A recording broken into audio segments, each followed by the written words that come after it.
Nuovi giocattoli immaginati, progettati e costruiti dagli inventori in erba delle scuole primarie padovane. Ecco le creazioni della quarta edizione di Eureka Funziona, una gara per piccoli creativi che per l'occasione si sono presentati in squadre composte da disegnatori, costruttori e pubblicitari. Noi abbiamo inventato questo razzo che praticamente funziona con un palloncino che si doveva attaccare qua, così che quando lo gonfiamo prende la forma di un vero razzo. Questa è una barca,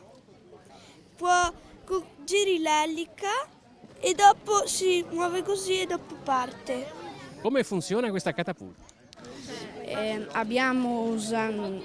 Funziona con un elastico che quando tiriamo giù si tende, così quando lo lasciamo ha l'energia per lanciare la pallina.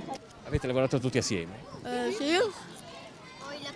La catapulta siamo partiti con un'idea un po' diversa, ma dopo l'abbiamo perfezionata insieme. Salvatore lo scaricatore, Catapulta 007, Sticky Joe, tanto per citare i nomi più fantasiosi dei giocattoli, sono la dimostrazione di come si possa imparare divertendosi e sviluppando la propria creatività. Ogni anno ci stupisce la risposta dei bambini perché comunque riescono sempre a trovare un modo nuovo per raccontarti la cosa, emozionarti con le loro idee e quindi ogni anno scegliere qual è il giocattolo vincitore è davvero difficile.